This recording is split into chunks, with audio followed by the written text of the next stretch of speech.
Good afternoon.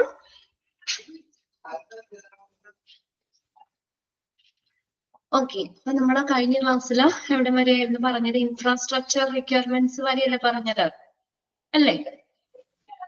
Dialysis സെന്ററിൽ വേണ്ട ഒരു അടിസ്ഥാന സൗകര്യങ്ങൾ എന്തൊക്കെയാണ് അല്ലേ?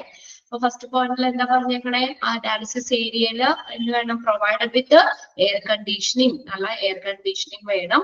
പിന്നെ ഓരോ മെഷീനും എവിടെയായിരിക്കണം? അതിന്റെ സെന്ററിലായിരിക്കണം. ആ ഏരിയയുടെ അഡിക്വേറ്റ് ഏരിയ അതില് സെന്ററിലായിരിക്കണം.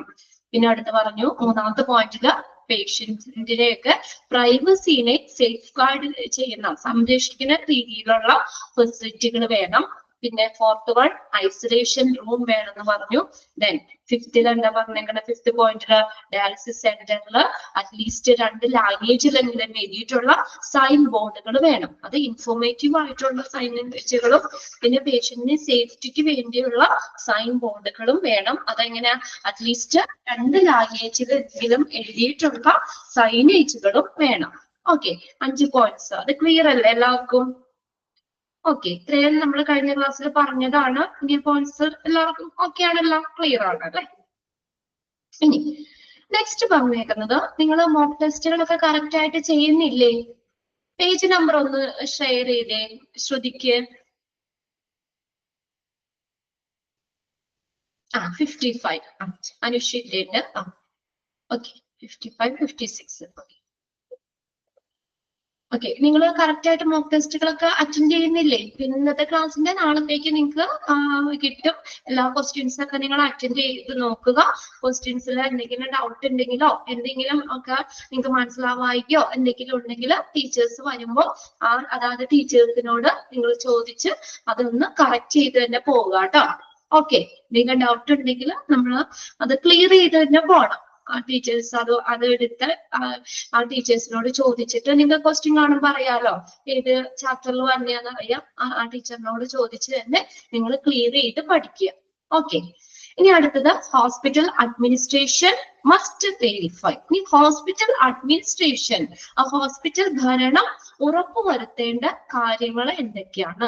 ഈ ഡയാലിസിസ് സെന്ററുമായിട്ട് ബന്ധപ്പെട്ട ഹോസ്പിറ്റലില് ഇങ്ങനെയുള്ള ഡയാലിസിസ് ഫെസിലിറ്റി ഒക്കെ നമ്മൾ കൊടുക്കുമ്പോൾ അവിടെ ഹോസ്പിറ്റൽ അഡ്മിനിസ്ട്രേഷൻ ഉറപ്പുവരുത്തേണ്ട കാര്യങ്ങൾ എന്തൊക്കെയാണെന്നുള്ളത്. Okay, the hospital administration must verify. ഹോസ്പിറ്റലില് ഡയാലിസിസുമായിട്ട് ബന്ധപ്പെട്ട് അവിടെ ഹോസ്പിറ്റലിന്റെ അഡ്മിനിസ്ട്രേഷൻ, ഹോസ്പിറ്റലിന്റെ ഭരണം ഉറപ്പുവരുത്തേണ്ട കാര്യങ്ങൾ എന്തൊക്കെയാണ്? Okay, a patient and his or her representative or relative have the following rights with regard to the dialysis center. അവിടെ ഒന്ന് എഴുതി ചേർത്തേ കേട്ടോ. അവിടെ ഒരു വീട് മിസ്സാണ്. അവിടെ ലെറ്റേഴ്സ് ആ വീട്ടില് 2-3 ലെറ്റേഴ്സ് മിസ്സാണ്. ഡയാലിസിസ് സെന്റർ എന്നാണ്, DIA എന്നും കൂടി അവിടെ എഴുതി ചേർക്കുക കേട്ടോ. അതിന് മുന്നില് ഡയാലിസിസ്, DIALYSIS, ഡയാലിസിസ് സെന്റർ. അപ്പൊ ഒരു ഡയാലിസിസ് സെന്ററുമായിട്ട് ബന്ധപ്പെട്ട് പേഷ്യന്റിന് അവന്റെ അല്ലെങ്കിൽ അവരുടെ റിലേറ്റീവ്സിന് എന്തുണ്ട്? ചില അവകാശങ്ങളുണ്ട്. ഡയാലിസിസ് സെന്ററുമായിട്ട് ബന്ധപ്പെട്ട് പേഷ്യന്റിന് അല്ലെങ്കിൽ അവർക്കടെ ആ റിലേറ്റീവ്സിന് എന്താ ഇനി പറയുന്ന അവകാശങ്ങളുണ്ട്. ഇവിടെ നോക്കിയേ, ഫസ്റ്റ് വൺ ഏതാണ്? ഹോസ്പിറ്റൽ അഡ്മിനിസ്ട്രേഷൻ ഉറപ്പുവരുത്തേണ്ട കാര്യങ്ങൾ എന്തൊക്കെയാണ്? ഫസ്റ്റ് പോയിന്റിൽ പറഞ്ഞിരുന്നത് പ്രൊവൈഡ് ആംബിൾ. ആംബിൾ എന്ന് വെച്ചാൽ ആഡിക്കേറ്റ്, മതിയായ, adequate. Provide ample information about the nature, cause of illness, proposed investigation and care, expected result of treatment, likely complications. എന്ത് ചെയ്യണം? പ്രൊവൈഡ് ചെയ്യണം. ആംബിൾ ഇൻഫർമേഷൻ, അഡിക്വേറ്റ് ആയിട്ടുള്ള ഇൻഫർമേഷൻ പ്രൊവൈഡ് ചെയ്യുന്നത് എന്തിനെ കുറിച്ചുള്ള? About the nature and cause of illness. ആ ഒരു രോഗത്തിന്റെ നേച്ചർ എന്താണ്, സ്വഭാവം എന്താണ്, അതിന്റെ കാരണം എന്താണ്, അതിന് മുന്നേ നമ്മൾ പ്രപ്പോസ് ചെയ്തിട്ടുള്ള നിർദ്ദേശിച്ചിട്ടുള്ള ഇൻവെസ്റ്റിഗേഷൻ, കെയർ എന്നൊക്കെ കെയർ ആണ്. പിന്നെ നമുക്ക് ആ ട്രീറ്റ്മെന്റിന്റെ പ്രതീക്ഷിക്കുന്ന result, expected result of treatment, ആ ട്രീറ്റ്മെന്റിൽ നിന്ന് നമ്മൾ പ്രതീക്ഷിക്കുന്ന റിസൾട്ട്, പിന്നെ എന്തെങ്കിലും കോംപ്ലിക്കേഷൻ സാധ്യതയുണ്ടോ എന്നുള്ളത് ഈ അഡ്മിനിസ്ട്രേഷൻ അല്ലെങ്കിൽ ഹോസ്പിറ്റലിന്റെ ഭാഗത്ത് നിന്ന് ആ ഈ ഒരു ഇൻഫർമേഷൻ പേഷ്യന്റിന് അല്ലെങ്കിൽ ആ റിലേറ്റീവ്സിനൊക്കെ കൊടുക്കണം.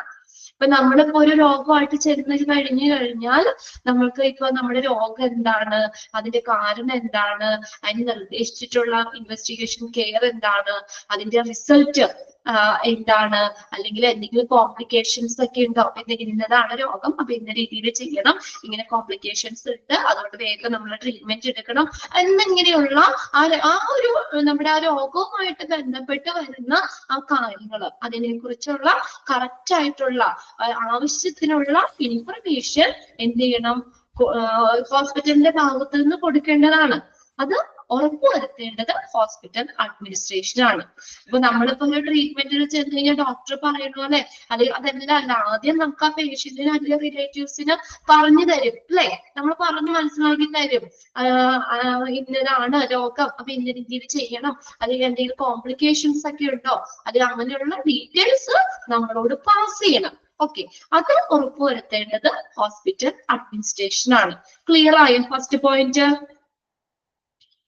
നേച്ചർ, നമ്മുടെ രോഗത്തിന്റെ സ്വഭാവം എന്താണ്, അതിന്റെ കാരണം എന്താണ്, നിർദ്ദേശിച്ചിട്ടുള്ള ഇൻവെസ്റ്റിഗേഷൻ കെയർ എന്താണ്, നമുക്ക് അതിന്റെ ആ ട്രീറ്റ്മെന്റിന്റെ റിസൾട്ട് എന്താണ്, നമ്മൾ പ്രതീക്ഷിക്കുന്ന ആ റിസൾട്ട് എന്താണ്, എന്തെങ്കിലും കോംപ്ലിക്കേഷൻ സാധ്യതയുണ്ടോ എന്നുള്ള കാര്യം എല്ലാം എന്ത് ചെയ്യണം, അതുമായിട്ട് ബന്ധപ്പെട്ടുള്ള ഇൻഫർമേഷൻ പേഷ്യന്റിനോട് അല്ലെങ്കിൽ അവരുടെ റിലേറ്റീവ്സിനോട് എന്ത് ചെയ്യണം, അവർക്ക് കൊടുക്കണം, പ്രൊവൈഡ് ചെയ്യണം. ഇനി സെക്കൻഡ് പോയിന്റ് നോക്കിയേ, patient has the right, RIGHT, ആ സ്പെല്ലിംഗ് കറക്റ്റ് ചെയ്തോ കേട്ടോ, ടെക്സ്റ്റില് ആ സ്പെല്ലിംഗ് ഒന്ന് കറക്റ്റ് ചെയ്തേ, നൈറ്റ് എന്നാണ് കിടക്കണം, ആ സ്പെല്ലിംഗ് തെറ്റാണ്, റൈറ്റ് എന്നാണ് ശരിയായ എന്നുള്ളത്, RIGHT, right. The patient has the right to know the bill, so the expected cost of treatment should be discussed before treatment. എന്താ പറഞ്ഞേക്കണേ, പേഷ്യന്റിന് ശരിയായിട്ടുള്ള എന്താ നമ്മള് ബില്ല്, നമ്മളിപ്പോ ഒരു ട്രീറ്റ്മെന്റ് എടുക്കുന്നു, ആ ട്രീറ്റ്മെന്റിന് എത്ര രൂപ ബില്ല്, ലാസ്റ്റ് നമ്മൾ എത്ര ബില്ലാവും, അല്ലെങ്കിൽ നമ്മള് so the expected cost of treatment, ആ ഒരു ട്രീറ്റ്മെന്റിന് ചെലവാകുന്ന പ്രതീക്ഷിക്കുന്ന കോസ്റ്റ്, അതെല്ലാം ആ ട്രീറ്റ്മെന്റിന് മുന്നേ തന്നെ പേഷ്യന്റ് അല്ലെങ്കിൽ റിലേറ്റീവ്സുമായിട്ട് ഡിസ്കസ് ചെയ്യുന്നത്. ഇപ്പൊ നമ്മളൊരു ട്രീറ്റ്മെന്റ് എടുക്കാൻ ചെന്നു, ട്രീറ്റ്മെന്റ് ഒക്കെ കഴിഞ്ഞ് കഴിയുമ്പോൾ നമ്മളോട് ഇത്ര ഒരു എമൗണ്ട് വരുമ്പോ നമുക്ക് പറയാലോ, ഞങ്ങളോട് പറഞ്ഞില്ല ഇത്ര രൂപയാവും അറിയില്ല, ഞങ്ങളുടെ കയ്യിൽ പൈസ ഇല്ല എന്ന് പറയാം. അപ്പൊ അതുകൊണ്ടല്ലേ മിക്ക സർജറിയും കാര്യങ്ങളൊക്കെ ചെയ്യുമ്പോൾ നമ്മളോട് പറയില്ലേ, ഇത്ര രൂപ ആകുമെന്ന് നേരത്തെ നമ്മളോട് പറയും. എന്നുവെച്ചാൽ നമ്മൾ അത്രയും രൂപ നമ്മുടെ കയ്യിൽ കരുതണം അല്ലെ, ഓരോന്നിനും ഏകദേശം ഈ ഒരു ട്രീറ്റ്മെന്റ് എടുക്കുമ്പോൾ ഇത്ര രൂപയാകും അല്ലെ, നമ്മളത് ആ ട്രീറ്റ്മെന്റിന് വേണ്ടി പ്രതീക്ഷിക്കുന്ന കോസ്റ്റ് എത്രയാണ്, അതിന്റെ ബില്ല് എത്രയാവും എന്നുള്ള കാര്യം ട്രീറ്റ്മെന്റിന് മുന്നേ തന്നെ എന്ത് ചെയ്യണം, പേഷ്യന്റുമായിട്ട് അല്ലെങ്കിൽ അവരുടെ റിലേറ്റീവ്സ് റെപ്രസെന്റേറ്റീവ്സ് ഒക്കെ ആയിട്ട് എന്ത് ചെയ്യണം, ഡിസ്കസ് ചെയ്യണം. സെക്കൻഡ് പോയിന്റ് കിട്ടില്ലേ? അങ്ങനെ ചെയ്യാറില്ലേ ഹോസ്പിറ്റലിന്റെ ഭാഗത്ത് നിന്ന്, അങ്ങനെ പറയാറില്ലേ അല്ലേ? ഒരു സർജറി ഫിക്സ് ചെയ്ത് കഴിഞ്ഞാൽ ഇത്ര രൂപയാവും, ആ സർജറിക്ക് നമുക്ക് ഇത്ര രൂപയാവും, അല്ലെങ്കിൽ ആ ട്രീറ്റ്മെന്റ് മൊത്തത്തിൽ നമ്മൾ ഏകദേശം ഇത്ര രൂപയാവും എന്നുള്ളത് നമ്മൾ ആ ട്രീറ്റ്മെന്റിന് മുന്നേ തന്നെ പറയണം.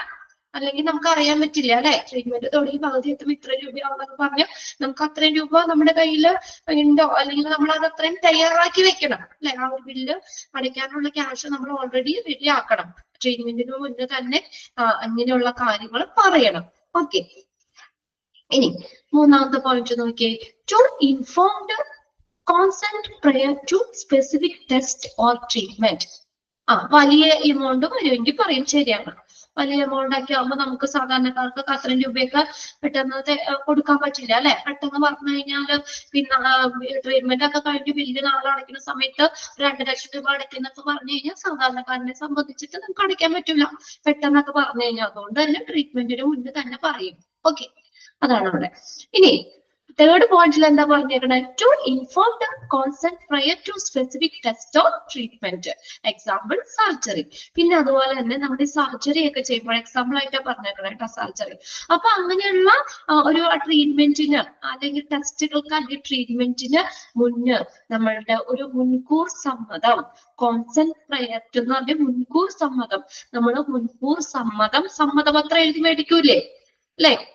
സർജറി ഒക്കെ ചെയ്യുമ്പോൾ ഇന്ന് സർജറി ഇതില് എന്ത് വന്നു കഴിഞ്ഞാലും എന്നെ വേറെ ആർക്കും ഹോസ്പിറ്റലിനോ അല്ലെങ്കിൽ അവർക്ക് ആരുടെ ഉത്തരവാദിത്തമില്ല, എന്റെ പൂർണ്ണ അറിവും സമ്മതത്തോടു കൂടിയാണ് ഇത് ചെയ്യുന്നത്, ഇതിന്റെ പൂർണ്ണ ബാധ്യത എനിക്കാണെന്നൊക്കെ പറഞ്ഞുകൊണ്ടൊക്കെ ഒരു ഒഫീഷ്യലായിട്ട് അവർ ലെറ്റർ എഴുതി മേടിക്കും അല്ലേ? ഇല്ലേ? ഇതൊക്കെ ഇങ്ങനെയൊക്കെ ചെയ്യൂലേ പിള്ളേരെ? യെസ് അല്ലെ? സർജറിക്ക് അത് എക്സാമ്പിൾ ആയിട്ടാണ് പറഞ്ഞേക്കണേ സർജറിന്ന്.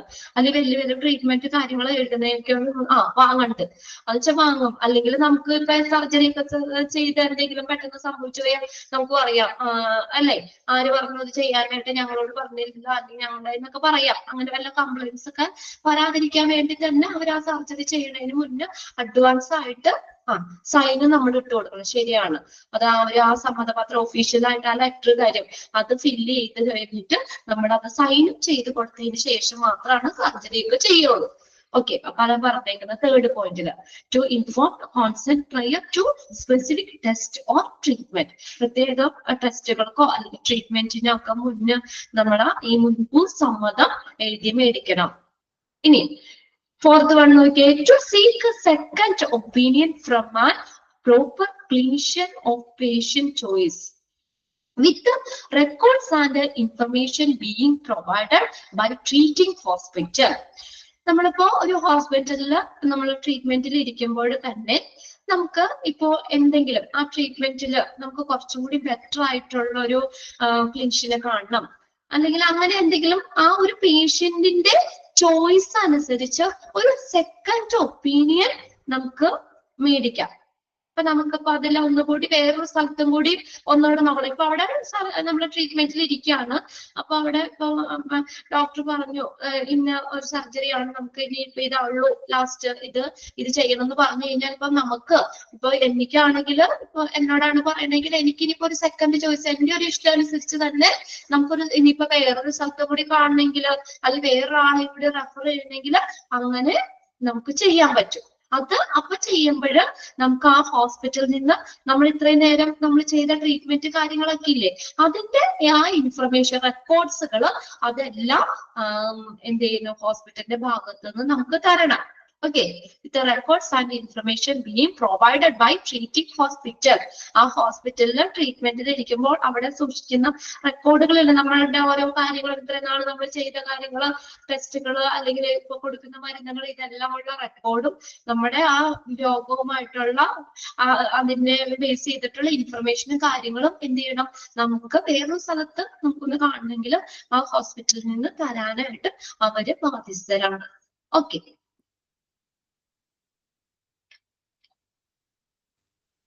അപ്പൊ നമുക്ക് അങ്ങനെ പേഷ്യന്റിന്റെ ചോയ്സ് അനുസരിച്ച് തന്നെ ഒരു സെക്കൻഡ് ഒപ്പീനിയനും കൂടി നമുക്ക് നോക്കാം. ഓക്കെ, അഞ്ചാമത്തെ പോയിന്റ് നോക്കിയാൽ to keep privacy human dignity during treatment. അപ്പൊ ആ ട്രീറ്റ്മെന്റിൽ ഇരിക്കുമ്പോൾ നമുക്ക് പ്രൈവസി വേണം.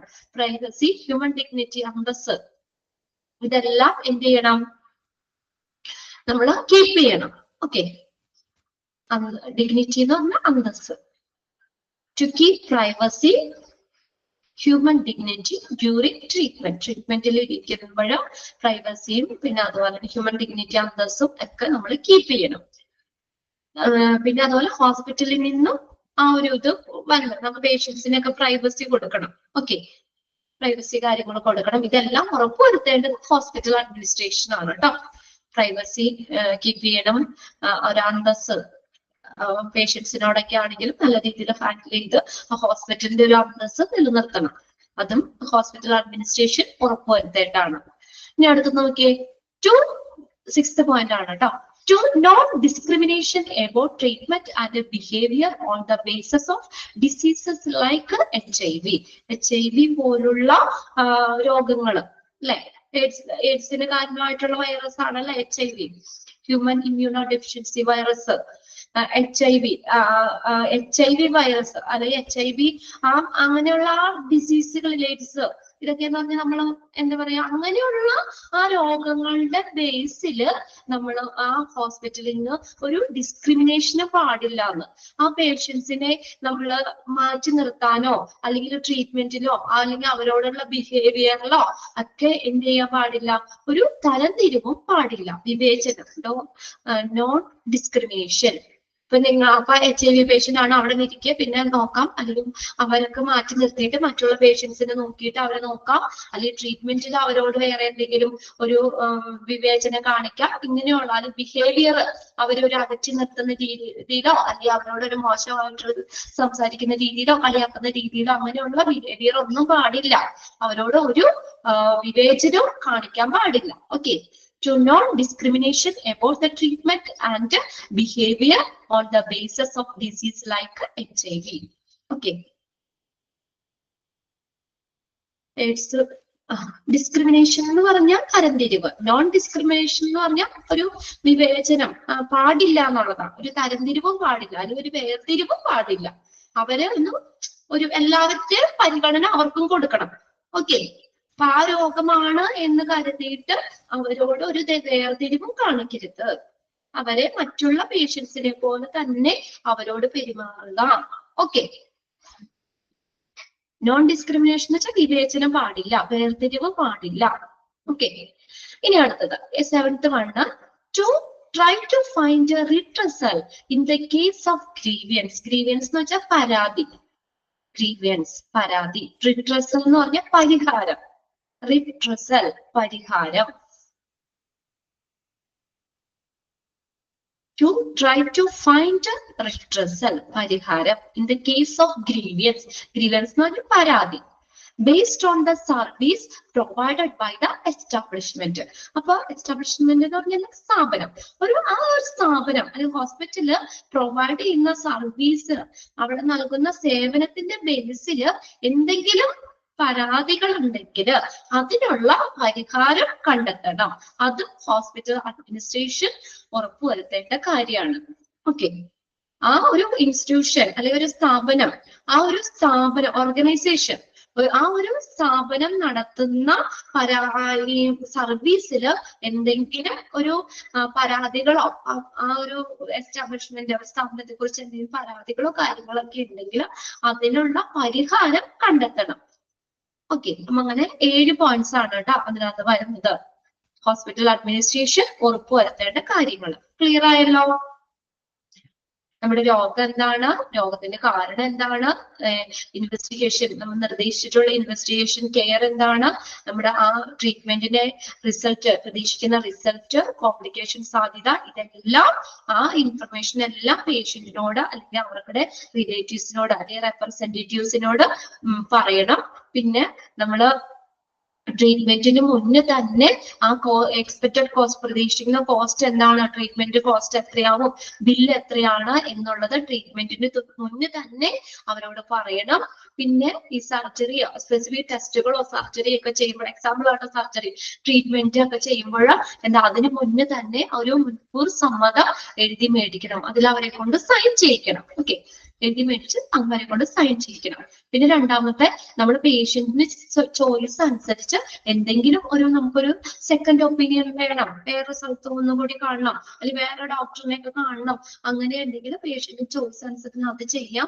അപ്പോൾ ആ ഹോസ്പിറ്റലിൽ ആ പേഷ്യന്റിന് ഇത്രയും നാളെ ട്രീറ്റ്മെന്റിൽ ഇരിക്കുമ്പോൾ ഒക്കെ ഉള്ള റെക്കോർഡുകള്, ഇതൊക്കെ ആവശ്യത്തിനുള്ള ഇൻഫർമേഷൻ കാര്യങ്ങളൊക്കെ ഹോസ്പിറ്റലിന്റെ ഭാഗത്തു നിന്ന് നമുക്ക് തന്നെ. ഓക്കെ, പിന്നെ അടുത്തതാണ് പ്രൈവസി, ഹ്യൂമൻ ഡിഗ്നിറ്റി, അന്തസ്, പ്രൈവസി ഒക്കെ ആ ട്രീറ്റ്മെന്റിന്റെ സമയത്ത് കീപ്പ് ചെയ്യണം. പിന്നെ HIV പോലുള്ള രോഗങ്ങള്, എയ്ഡ്സ് പോലുള്ള രോഗങ്ങള്, അപ്പൊ അതിന്റെ ബേസില് ആ പേഷ്യൻസിനോടൊന്നും ഒരു വിവേചനവും അല്ലെങ്കിൽ വേർതിരിവും പാടില്ല. ഓക്കെ, അല്ലെങ്കിൽ അവരോട് ഒരു മോശമായിട്ട് പെരുമാറാനൊന്നും പാടില്ല. പിന്നെ അടുത്തത്, ആ ഒരു എസ്റ്റാബ്ലിഷ്മെന്റ്, ഒരു സ്ഥാപനം നടത്തുന്ന സർവീസ്, അതുമായിട്ട് ബന്ധപ്പെട്ട് എന്തെങ്കിലും പരാതികൾ ഉണ്ടെങ്കിൽ അതിനുള്ള പരിഹാരം കണ്ടെത്തുകയും ചെയ്യുക. ഓക്കെ, 7 പോയിന്റ് എല്ലാവർക്കും ക്ലിയർ ആണല്ലോ, ആർക്കും എല്ലാം ഡൗട്ട് ഒന്നുമില്ല. ആംബിൾ എന്ന് വെച്ചാൽ ആഡിക്വേറ്റ് എന്നുള്ള മീനിങ് ആണ് കേട്ടോ, മതിയായ, ആവശ്യത്തിനുള്ള, ധാരാളം എന്നുള്ള മീനിങ് ഒക്കെ.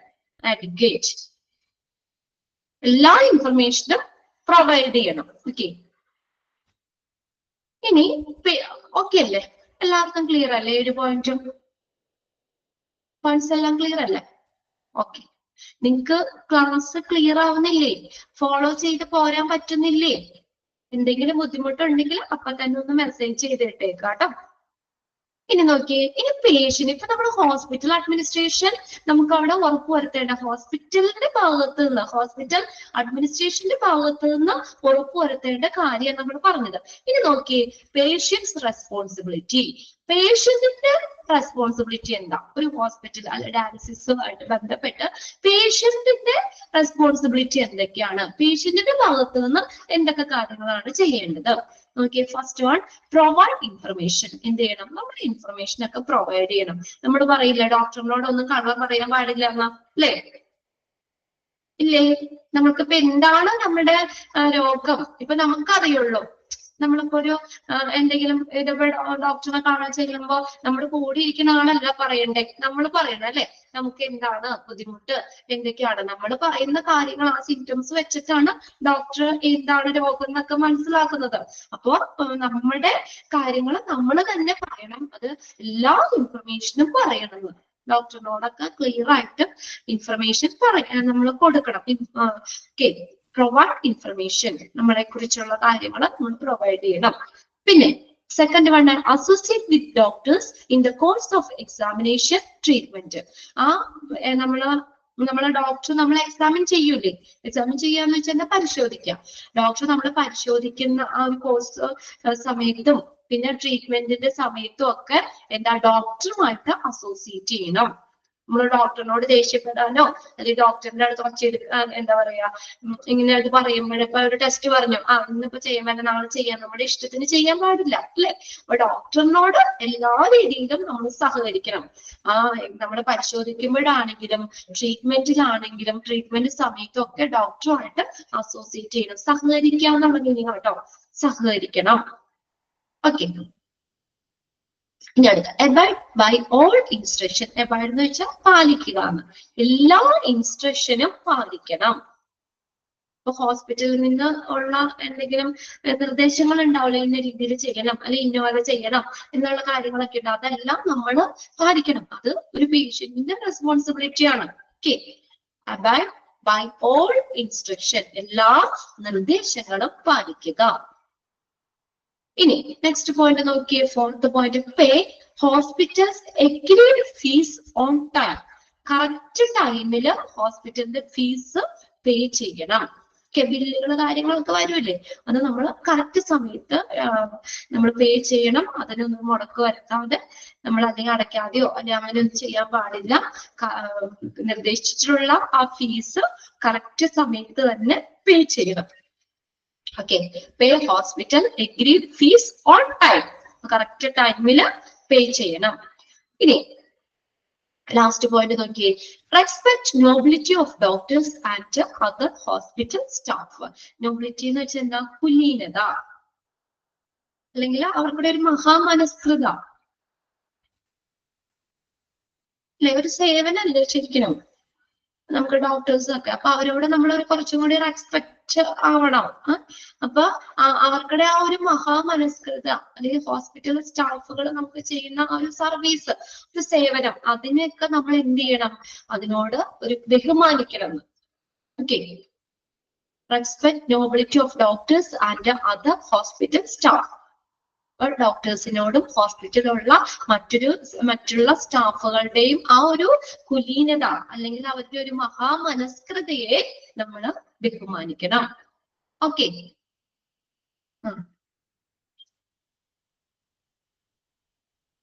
ഓക്കെ, അപ്പൊ എത്ര പോയിന്റ് ഉണ്ട്? 5 പോയിന്റ്. എല്ലാ പോയിന്റ്സും ക്ലിയർ അല്ലേ? നമ്മള് എല്ലാ ഇൻഫർമേഷനും പ്രൊവൈഡ് ചെയ്യണം. പിന്നെ എക്സാമിന് ചെയ്യുന്ന സമയത്തും ട്രീറ്റ്മെന്റിന്റെ സമയത്തും ഒക്കെ ഡോക്ടറുമായിട്ട് സഹകരിക്കണം. എല്ലാ ഇൻസ്ട്രക്ഷനും പാലിക്കണം. പിന്നെ ഹോസ്പിറ്റലിലെ ഫീസ് കറക്റ്റ് ടൈമിൽ തന്നെ പേ ചെയ്യണം. പിന്നെ ഡോക്ടേഴ്സിനോടും പിന്നെ ഹോസ്പിറ്റലിലെ സ്റ്റാഫുകളിലോ അവരുടെയൊക്കെ ഒരു മഹാമനസ്കൃതയെ എന്ത് ചെയ്യണം? ബഹുമാനിക്കണം. ഓക്കെ അല്ലെ? ഡോക്ടേഴ്സിനോട് ഒക്കെ നമുക്കൊരു റെസ്പെക്ട് ഉണ്ടല്ലോ നമുക്ക്, അല്ലെ? നമുക്ക് ട്രീറ്റ് ചെയ്യുന്നതാണ്.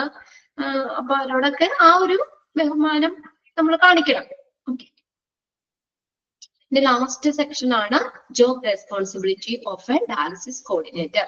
Dialysis coordinatorന്റെ job responsibility എന്തൊക്കെയാണ്? ഇത് രണ്ടും ഒന്ന് നോക്കി വെച്ചേരാം കേട്ടോ. എന്തായാലും ഇത് രണ്ടും നിങ്ങൾക്ക് ഐഡന്റിഫൈ ചെയ്യാലോ. പേഷ്യന്റിന്റെ റെസ്പോൺസിബിലിറ്റിയിൽ വരുന്നതും പിന്നെ അഡ്മിനിസ്ട്രേഷൻ ഉറപ്പുവരുത്തേണ്ട കാര്യങ്ങളും പോയിന്റ്സുകൾ ക്ലിയർ അല്ലേ? ഇതൊരു പ്രാവശ്യം വായിച്ചു കഴിഞ്ഞാൽ നിങ്ങൾക്ക് ഐഡന്റിഫൈ ചെയ്യാൻ പറ്റും. ഇപ്പൊ പേഷ്യന്റ് റെസ്പോൺസിബിലിറ്റിയിൽ ഇൻക്ലൂഡ് ചെയ്തത് ഏത്, അല്ലെങ്കിൽ ഹോസ്പിറ്റൽ അഡ്മിനിസ്ട്രേഷൻ വെരിഫൈ ചെയ്യേണ്ട കാര്യങ്ങളിൽ ഇൻക്ലൂഡ് ചെയ്യേണ്ടത് ഏതെന്ന് വേണമെങ്കിലും ചോദിക്കാം.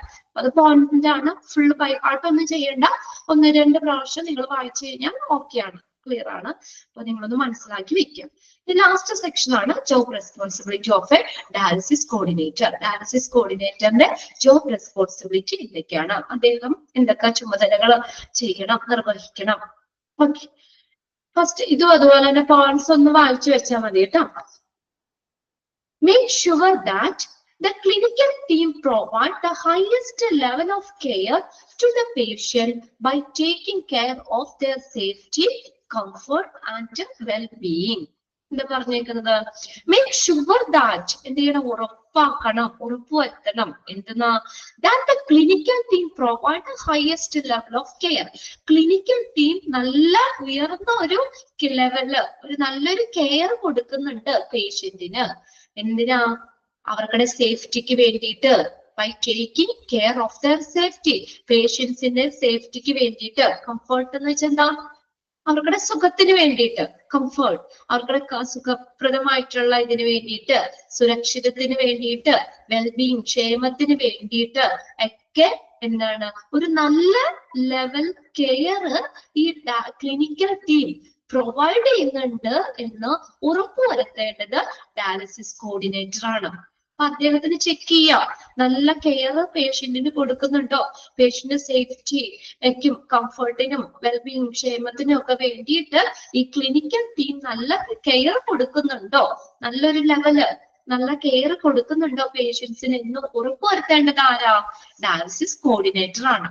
ഓക്കെ, ഇനി അടുത്ത നോക്കിയ second point, examines and solve problems that fall outside of the domain of the nurse clinician concerning the patient care and management and associate with the other departments and career providers.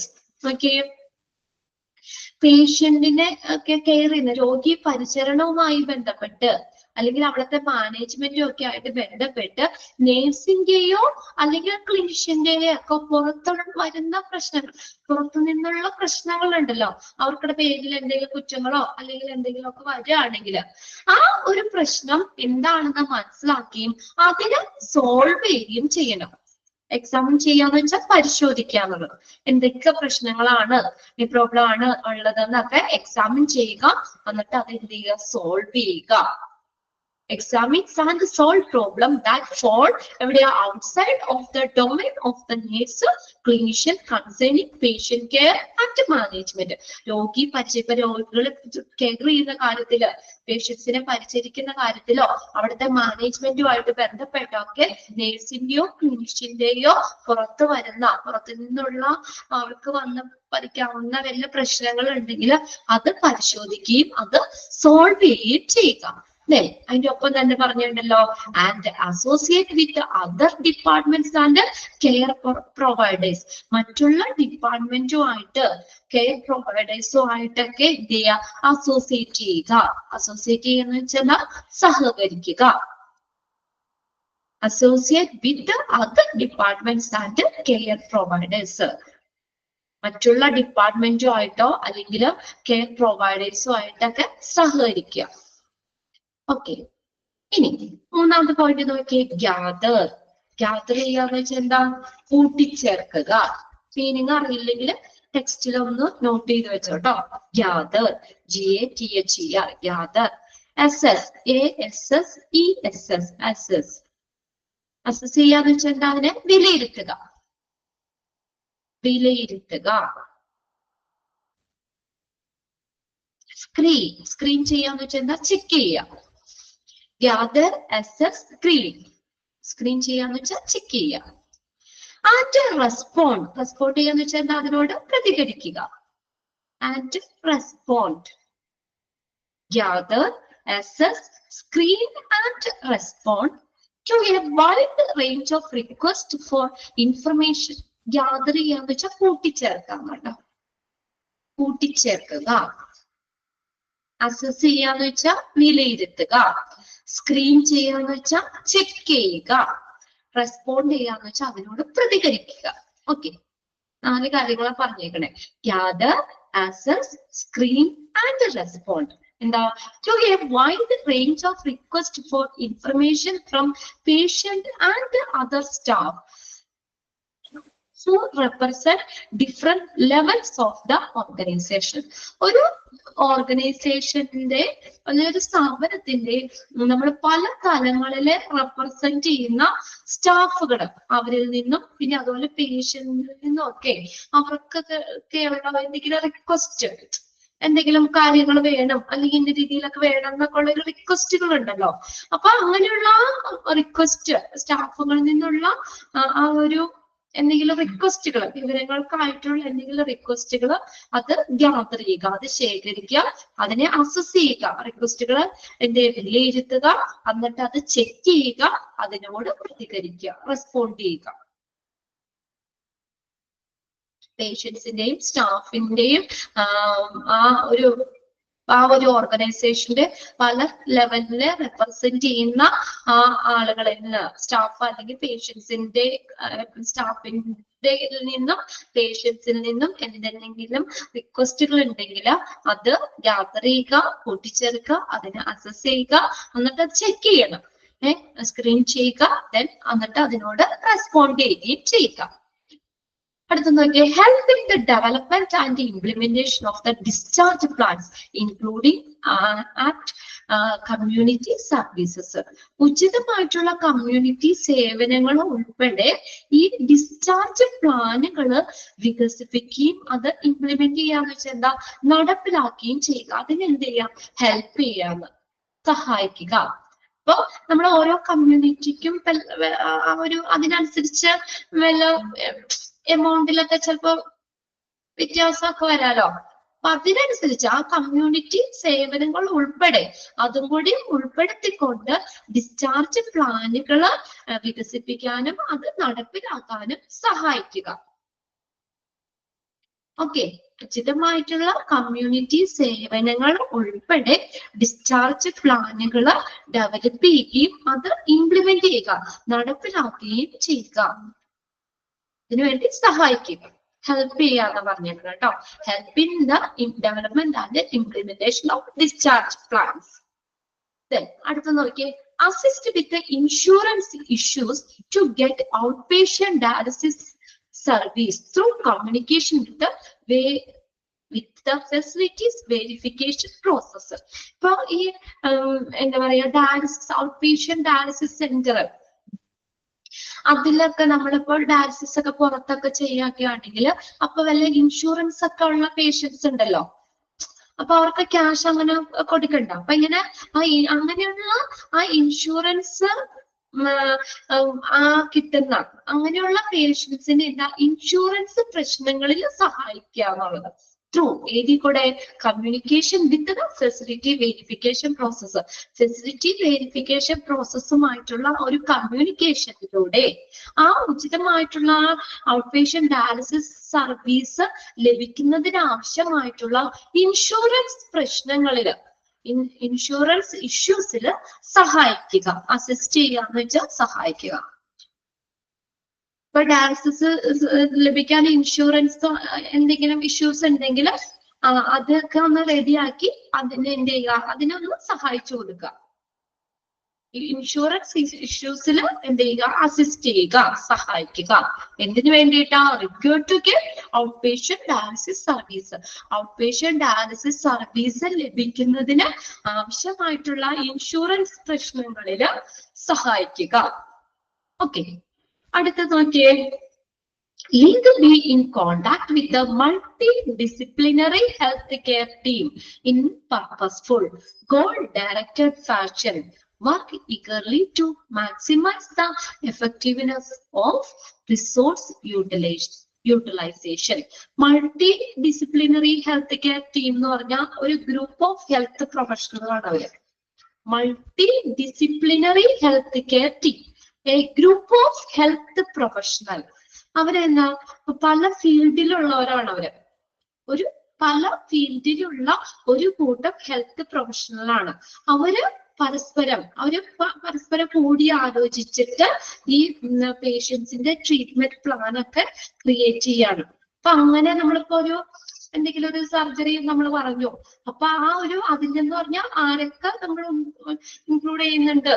അപ്പൊ അങ്ങനെയുള്ള ആ ഒരു ടീമുകളും ഒക്കെ ആയിട്ട്, അതായത് ഒരു group of professional ആണ്. അതാണ് multi disciplinary health care team എന്ന് പറയുന്നത്. Multi disciplinary health care team is A group of professional, health professional, ഒരു കൂട്ടം ഹെൽത്ത് പ്രൊഫഷണൽ ആണ്. A group of health professional from different field, പല ഫീൽഡിൽ നിന്നുള്ള ഒരു കൂട്ടം ഹെൽത്ത് പ്രൊഫഷണൽ ആണ്. അവരെന്ത് ചെയ്യുന്നു? Work together to create a patient treatment plan. അവർ ഒരുമിച്ച് വർക്ക് ചെയ്ത് ആ പേഷ്യന്റിന്റെ ട്രീറ്റ്മെന്റ് പ്ലാൻ ക്രിയേറ്റ് ചെയ്യാണ്. അതെന്താണ് അവരുടെ ഗോള്? എന്തിനു വേണ്ടി അങ്ങനെ ചെയ്യണേ? എന്തിനു വേണ്ടിയിട്ട് അങ്ങനെ ചെയ്യണേ? ഇപ്പൊ നമ്മൾ അറിയാം, ചില സർജറി ഒക്കെ പറയുമ്പോൾ നമ്മൾ ന്യൂറോണിന് പ്രത്യേകിച്ച് കാണും. ഇപ്പൊ ഹാർട്ടിന്റെ ഇതുമാണെങ്കിൽ റിലേറ്റ് ചെയ്ത് ചിലപ്പോൾ ന്യൂറോയിനെ കാണാൻ പറയാം.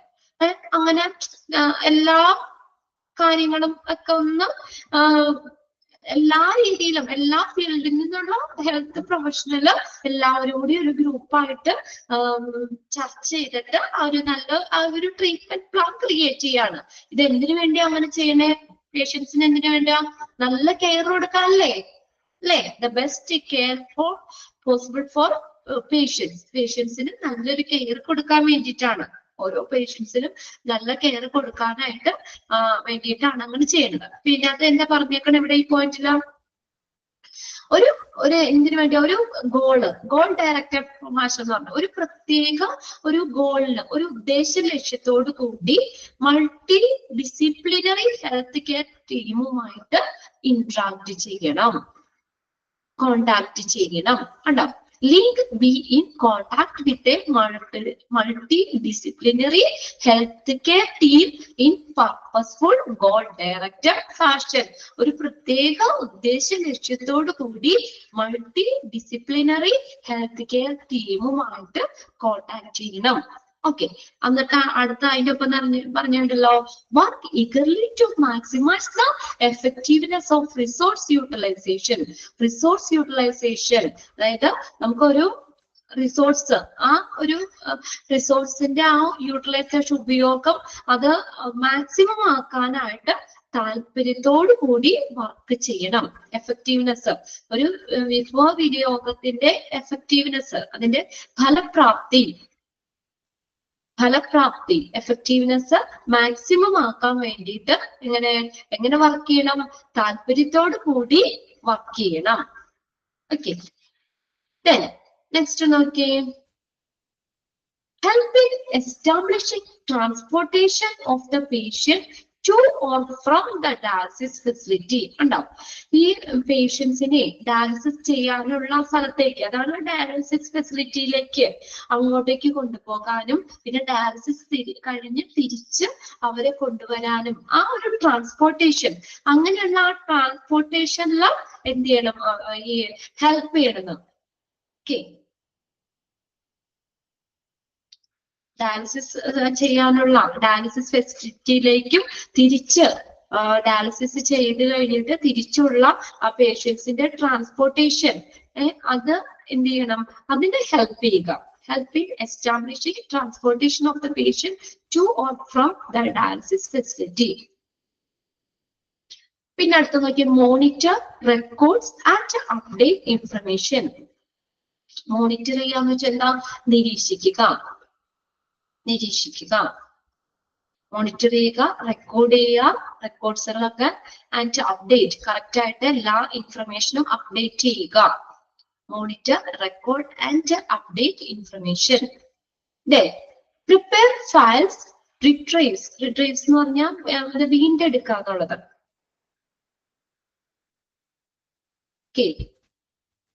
Retrieves and keep records and documents from departmental file system. Retrieves എന്ന് പറഞ്ഞു കഴിഞ്ഞാൽ വീണ്ടെടുക്കുക എന്നുള്ളത്. അപ്പൊ ഫയലുകളൊക്കെ പ്രിപ്പയർ ചെയ്യുക, അത് എന്താ വീണ്ടെടുക്കുക. റെക്കോർഡുകളും ഡോക്യുമെന്റ്സും ഒക്കെ ഡിപ്പാർട്ട്മെന്റൽ ഫയൽ എന്നാണ് കേട്ടോ. അതൊന്ന് കറക്റ്റ് ചെയ്തേ. FILE ഡിപ്പാർട്ട്മെന്റൽ ഫയൽ സിസ്റ്റത്തിൽ നിന്ന് നമ്മള് ഫയലുകൾ പ്രിപ്പയർ ചെയ്യുകയും അത് വീണ്ടെടുക്കുകയും റെക്കോർഡുകളും ഡോക്യുമെന്റുകളും സൂക്ഷിക്കുകയും ഒക്കെ ചെയ്യുക. ഇപ്പൊ ഡയാലിസിസുമായിട്ട് ബന്ധപ്പെട്ട് വരുന്ന റെക്കോർഡുകൾ ഉണ്ടല്ലോ, അതുമായിട്ട് ബന്ധപ്പെട്ടുള്ള ഡോക്യുമെന്റുകളും ഒക്കെ എന്ത് ചെയ്യുക? അത് സൂക്ഷിക്കുക, കീപ്പ് ചെയ്യുക.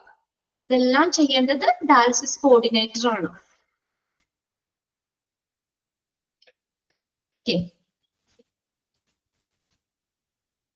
Prepare files,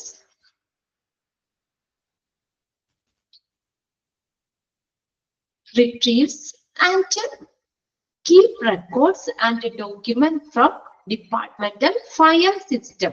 FILE file system. Departmental file system നിന്ന് ഈ ഫയലുകളൊക്കെ നമ്മൾ എന്താ പ്രിപ്പയർ ചെയ്യുകയും അത് വീണ്ടെടുക്കുകയും അത് റെക്കോർഡുകൾ കാര്യങ്ങളൊക്കെ സൂക്ഷിക്കുകയും ഡോക്യുമെന്റ് എല്ലാം അത് കറക്റ്റ് ആയിട്ട് അത് സൂക്ഷിച്ചു വെക്കുകയൊക്കെ ചെയ്യുക എന്നുള്ളത്. പിന്നെ ലാസ്റ്റ് പോയിന്റ് നോക്കിയാൽ attend daily rounds or meeting to discuss schedule, patient requirements and continue improvement effort or reminders. Attend daily rounds. Daily റൗണ്ട്സുകളിൽ അറ്റൻഡ് ചെയ്യുക. അതായത് നമ്മൾ എല്ലാ ദിവസവും ഒക്കെ ഒന്ന് ആ ഒരു പേഷ്യൻസിന്റെ അടുത്തും അങ്ങനെയുള്ള ഇതിലൊക്കെ നമ്മളൊന്ന് പോയി റൗണ്ട്സ് ചെയ്യുക എന്നുള്ളത്. ഡെയിലി റൗണ്ട്സിൽ പങ്കെടുക്കുക, അല്ലെങ്കിൽ മീറ്റിങ്ങുകളിലൊക്കെ പങ്കെടുക്കുക. എന്തിനാ?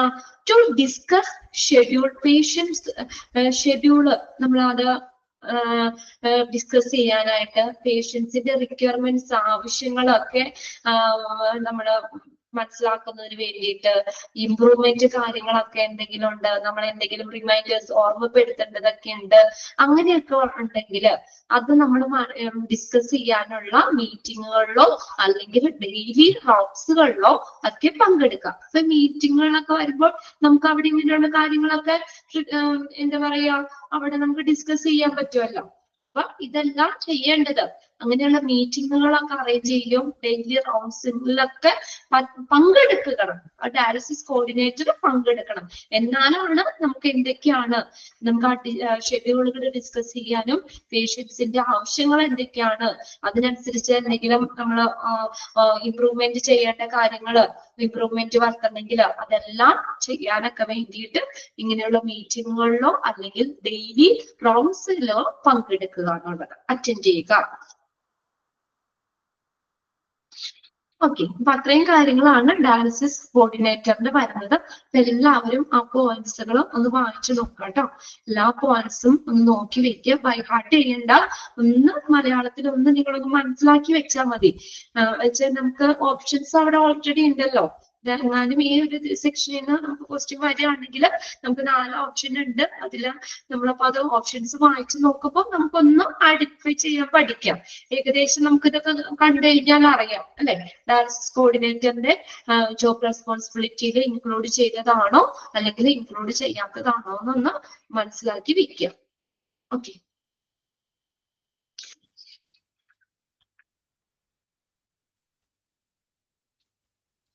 അപ്പൊ അത്രയൊക്കെയാണ് നമുക്ക് ആ ഒരു ചാപ്റ്ററിൽ, ഡയാലിസിസ് എന്ന് പറഞ്ഞ ചാപ്റ്ററിൽ പഠിക്കാനുള്ളത്. നമുക്ക് ആ ഒരു ചാപ്റ്റർ കഴിഞ്ഞിട്ടുണ്ട് കേട്ടോ, ഡയാലിസിസ്. ഇനി നെക്സ്റ്റ് നമ്മൾ പഠിക്കാൻ പോകുന്ന ഒരു ചാപ്റ്റർ എന്ന് പറഞ്ഞാൽ ഹോസ്പിറ്റൽ അക്യൂട്ട് ഇൻഫെക്ഷൻ ആണ്. അത് നമുക്ക് ജസ്റ്റ് ഒന്ന് സ്റ്റാർട്ട് ചെയ്ത് വെക്കാം. അപ്പൊ ഈ ഒരു ചാപ്റ്റർ നിങ്ങൾക്ക് വലിയ ബുദ്ധിമുട്ടൊന്നും ഇല്ലല്ലോ. നമ്മൾ ആദ്യം മുതലൊക്കെ ഒരുവിധ ഇമ്പോർട്ടൻസ് സെക്ഷനുകളൊക്കെ പ്രത്യേകം പറഞ്ഞാൽ പോയത്. അപ്പൊ അതിനകത്ത് നമ്മള് ഡയാലിസിസ് എന്താന്നുള്ള ഒരു ഇത് നമ്മൾ പറഞ്ഞു അല്ലെ. അതിനകത്ത് ഏതാന്ന് ചോദിക്കാം. Dash is A kind of treatment എന്ന് പറഞ്ഞാൽ നമ്മൾ അവിടെ അണ്ടർലൈൻ ചെയ്തിട്ടാണ്. ഡയാലിസിസ് ആണ്. രണ്ട് തരത്തിലുള്ള ഡയാലിസിസ് നമ്മൾ പറഞ്ഞു. രണ്ട് തരത്തിൽപ്പെട്ട ആളുകൾക്ക് അത് ബെനിഫിഷ്യൽ ആണ്. അക്യൂട്ട് റീനൽ ഫെയിലിയർ ആയിട്ടുള്ളവർക്കും ക്രോണിക് അല്ലെങ്കിൽ എൻഡ് സ്റ്റേജ് റീനൽ ഫെയിലിയർ ആയിട്ടുള്ളവർക്കും എന്താണ് ഡയാലിസിസ് ബെനിഫിഷ്യൽ ആണ്. അപ്പൊ അതിനകത്ത് രണ്ടും നോക്കാം കേട്ടോ. patient who have recently kidney function lost kidney function ആണെങ്കിൽ acute renal failure ആണ്. പെർമനന്റ് ആയിട്ട് കിഡ്നിയുടെ ഫംഗ്ഷൻ നഷ്ടപ്പെടുകയാണെങ്കിൽ അതിനെയാണ് ക്രോണിക് അല്ലെങ്കിൽ എൻഡ് സ്റ്റേജ് റീനൽ ഫെയിലിയർ എന്ന് പറയുന്നത്. പിന്നെ അതിന്റെ എക്സ്പാൻഡഡ് ഫോം മറ്റുള്ള കാര്യങ്ങളും അതിനകത്ത് വരുന്നുണ്ട്. പിന്നെ കിഡ്നിയുടെ ഫംഗ്ഷൻസ് നമ്മൾ പറയുന്നത് നമ്മുടെ ബോഡിയെ ബാലൻസ് ചെയ്യാൻ വേണ്ടി കിഡ്നി സാധാരണ ചെയ്യുന്ന പ്രവർത്തനങ്ങൾ ഫംഗ്ഷൻസ് ആണ് അവിടെ പറഞ്ഞേക്കുന്നത്. അത് നോക്കാം. പിന്നെ നമ്മൾ പറഞ്ഞത് പലതരത്തിലുള്ള ഡയാലിസിസ് ആണ് പഠിച്ചത്. ഹീമോഡയാലിസിസ് പറഞ്ഞു, പെരിറ്റോണിയൽ ഡയാലിസിസ് പറഞ്ഞു, CRRT പറഞ്ഞു. ഹീമോഡയാലിസിസ് എന്താണ്, അത് നമ്മൾ അതിനകത്ത് അണ്ടർലൈൻ ചെയ്തിട്ട കാര്യങ്ങളൊക്കെ നോക്കുക. അതിനകത്ത് 3 അസസ് സൈറ്റുകൾ പറഞ്ഞു. ഓപ്പണിങ് ഏതൊക്കെയായിരുന്നു? AV fistula, AV graft, vascular access, catheter. അങ്ങനെ 3 പറഞ്ഞില്ലേ? അത് 3 നോക്കാട്ടോ. അത് 3നും ക്വസ്റ്റ്യൻ മിക്കവാറും റിപ്പീറ്റ് ചെയ്ത് തന്നെ നമുക്ക് മാറി മാറി ചോദിക്കാണ്ട്. ഈ പ്രാവശ്യം ഫിസ്റ്റുല ചോദിച്ചാൽ അടുത്ത പ്രാവശ്യം ചിലപ്പോൾ ഗ്രാഫ്റ്റ് ആയിരിക്കും ചോദിക്കുന്നത്. അപ്പൊ അടുത്ത പ്രാവശ്യം ചിലപ്പോൾ വാസ്കുലർ അസസ്, കത്തീറ്റർ ആയിരിക്കും. എന്തായാലും ഇതൊക്കെ ഇമ്പോർട്ടൻറ്റ് സെക്ഷൻ ആണ് കേട്ടോ. അത് ഞാൻ പറഞ്ഞു ഇട്ടപ്പോ തന്നെ പറഞ്ഞു, ആരും ഈ എന്താ പറയാ ക്വസ്റ്റ്യൻ ഫുൾ ആയിട്ട് വായിച്ചിട്ട് വേണം എഴുതാനായിട്ട് കേട്ടോ. Subject connection between artery and vein മാത്രം ഉള്ളെങ്കിൽ നമുക്ക് AV ഫിസ്റ്റുല എന്ന് തന്നെ എഴുതാം. ഇനി അടുത്തത് അതിന്റെ ബാക്കി ഒരു വാല് പോലെ നമുക്ക് surgical connection between artery and vein that uses a hollow synthetic tube. അങ്ങനെ എടുത്ത് പറയുകയാണെങ്കിൽ AV ഗ്രാഫ്റ്റ് ആണ്. പിന്നെ അടുത്ത CRRT, വാസ്കുലർ അസസ്, കത്തീറ്റർ. അത് നമ്മൾ പറഞ്ഞു.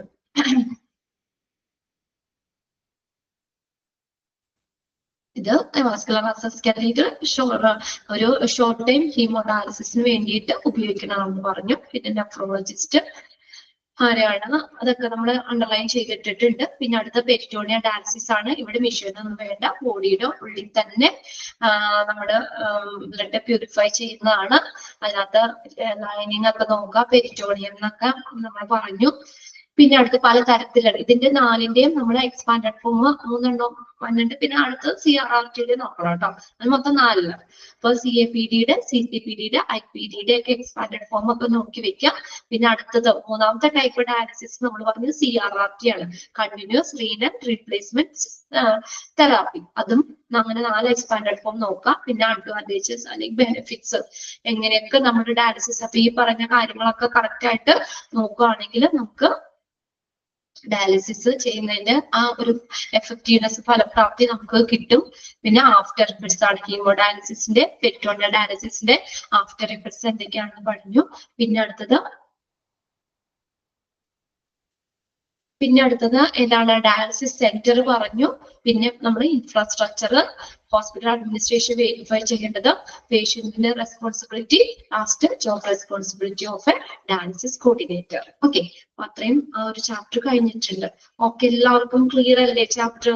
ഇനി ഒന്ന് വായിച്ചു കഴിഞ്ഞാൽ ഓക്കെ ആവില്ലേ? ഓക്കെ, എന്തെങ്കിലും സംശയം ഉണ്ടോ? എന്തെങ്കിലും കുഴപ്പമില്ലല്ലോ. ഇനി അടുത്തൊരു വളരെ സിമ്പിൾ ആയിട്ടുള്ള ഒരു ചാപ്റ്റർ ആണ് ഹോസ്പിറ്റൽ അക്യൂട്ട് ഇൻഫെക്ഷൻ. നിങ്ങൾക്ക് ആർക്കെങ്കിലും ഒക്കെ വന്നിട്ടുണ്ടോ? ഹോസ്പിറ്റലിൽ ചെന്നിട്ട് അവിടെ നിന്ന് വല്ല ഇൻഫെക്ഷൻ ഒക്കെ കിട്ടിയിട്ടുണ്ടോ? ഞാനൊന്ന് ഷെയർ ചെയ്തിടാം കേട്ടോ. ആർക്കെങ്കിലും വന്നിട്ടുണ്ടോ? ഉണ്ടോ? അയ്യോ, എനിക്ക് കാണാൻ പറ്റുന്നില്ല. ഞാൻ നോക്കട്ടെ. ഉണ്ടെന്ന് പറഞ്ഞിട്ടുണ്ട്. ഉണ്ട്. ഷമീറിന് വന്നിട്ടുണ്ട്, ശില്പയ്ക്ക് വന്നിട്ടുണ്ട് എന്നൊക്കെ പറയണ്ടേ. എന്തെങ്കിലും ഇൻഫെക്ഷൻസ് ഒക്കെ വന്നിട്ടുണ്ടോ ഹോസ്പിറ്റലിലും? ഓക്കെ, ഒന്ന് ഞാൻ ഷെയർ ചെയ്തിട്ടായിട്ട് കേട്ടോ.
ഓക്കെ, അപ്പൊ അതിനകത്ത് ഫസ്റ്റ് തന്നെ കിടക്കേണ്ട ഒരു ക്വസ്റ്റ്യൻ എക്സ്പാൻഡഡ് ഫോം ചോദിക്കാറുണ്ട് എക്സാമിന്. HAI, എക്സ്പാൻഡ് HAI അല്ലെങ്കിൽ ഫുൾ ഫോം ഓഫ് HAI എന്താണ്?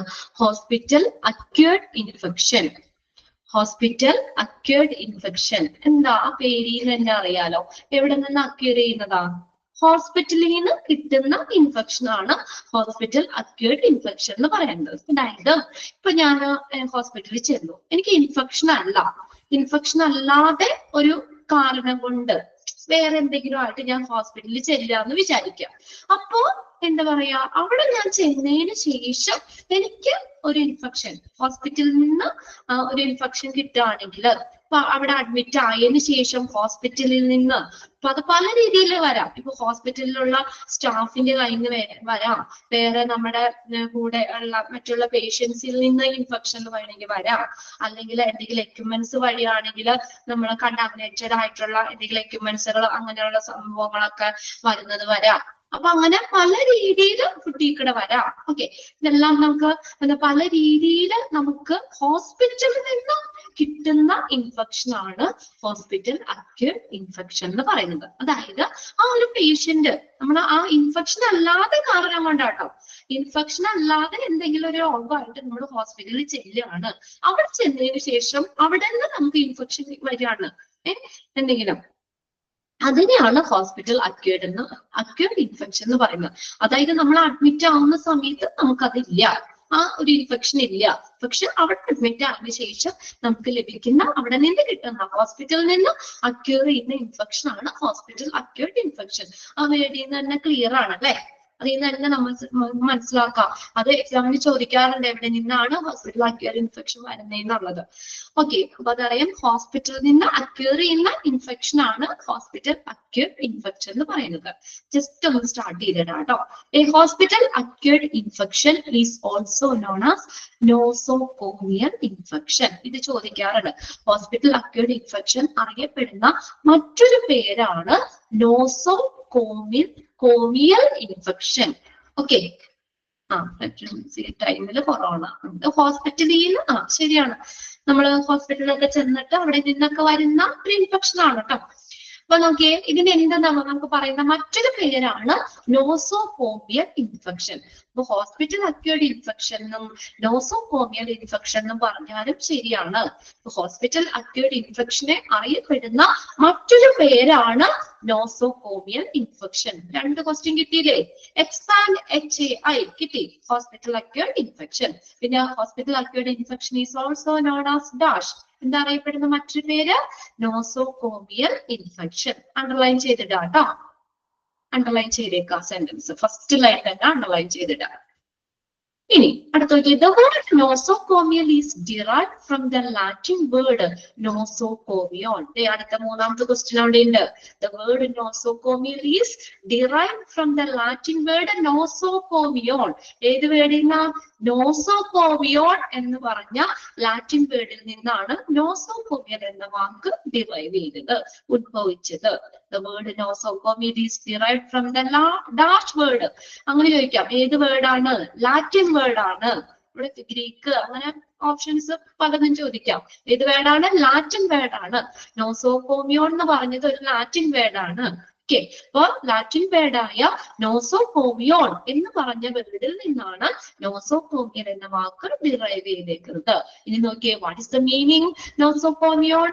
എന്റെ മീനിങ് എന്താ? It means hospital. കണ്ടോ, 4 ക്വസ്റ്റ്യൻ അവിടെ ഉണ്ട്. 2 ലൈനിൽ നിന്ന് 4 ക്വസ്റ്റ്യൻ ഉണ്ട്. ഇതിൽ ഏതെങ്കിലും നിങ്ങൾക്ക് എക്സാമിന് ചോദിക്കും കേട്ടോ. ഈ ഒരു ചാപ്റ്ററിൽ നിന്ന് ഇത് മിക്കവാറും മാറി ചോദിക്കാറുള്ള ക്വസ്റ്റ്യൻസ് ആണ്. ഓക്കെ, അപ്പൊ നമുക്ക് hospital acquired infection expanded form പഠിച്ചു. അറിയപ്പെടുന്ന മറ്റൊരു പേരാണ് നോസോകോമിയൽ ഇൻഫെക്ഷൻ. ഇത് ഡിറൈവ് ചെയ്തേക്കുന്നത് ലാറ്റിൻ വേർഡിൽ നിന്നാണ്. ഏത് വേർഡാണ്? നോസോകോമിയോൺ. നോസോകോമിയോൺ എന്ന് പറഞ്ഞ ലാറ്റിൻ വേർഡിൽ നിന്നാണ് നോസോകോമിയൽ എന്ന് പറഞ്ഞ വേർഡ് ഡിറൈവ് ചെയ്തേക്കുന്നത്. What's the meaning? Nosocomion means dash. എന്താ നോസോകോമിയോൺ എന്ന് പറഞ്ഞ വേർഡിന്റെ ലാറ്റിൻ വേർഡിന്റെ മീനിങ് എന്താണ്? ഹോസ്പിറ്റൽ. കിട്ടിയോ? അത്രയും അണ്ടർലൈൻ ചെയ്തിട്ടോ? അത്രയും ക്വസ്റ്റ്യന്റെ ആൻസർ പഠിച്ച എല്ലാവരും? ഓക്കെ, അല്ലാതെ ഏതെങ്കിലും ഒരെണ്ണം ചോദിക്കൂട്ടോ എക്സാമിന്. ഓക്കെ, ഇനി നോക്കിയേ, മിക്ക ക്വസ്റ്റ്യൻ പേപ്പറും നമ്മുടെ പ്രീവിയസ് ക്വസ്റ്റ്യൻ പേപ്പറിലൊക്കെ റിപ്പീറ്റ് ചെയ്ത് തന്നെ ഈ ഒരു ചാപ്റ്ററിൽ നിന്ന് ചോദിക്കാറുള്ള ക്വസ്റ്റ്യൻസ് ആണ് ഇത് ഇത്രയും. ഇനി 27 ആയില്ലേ, ഇനി ബാക്കി തന്നെ നമുക്ക് അടുത്ത ക്ലാസ്സിൽ നോക്കിയാൽ മതി. എല്ലാവരും വിഷമിച്ചോ? ജസ്റ്റ് ഒന്ന് സ്റ്റാർട്ട് ചെയ്തിരുന്നുള്ളൂ. എല്ലാവരും ഒക്കെ റെഗുലർ ആയിട്ട് പഠിച്ചൊക്കെ പോകണ്ട. ഓക്കെ, അന്നന്ന് എടുക്കുന്നത് അന്നന്ന് തന്നെ ഒന്ന് ഒരു പ്രാവശ്യമെങ്കിലും വായിച്ചു വെക്കുക കേട്ടോ. ഞാൻ ആദ്യം ക്ലാസ് തുടങ്ങി പറയുന്നതാണ്. അപ്പൊ നമുക്ക് ആ ഒരു ഫോളോ അപ്പ് കിട്ടും നിങ്ങൾക്ക്.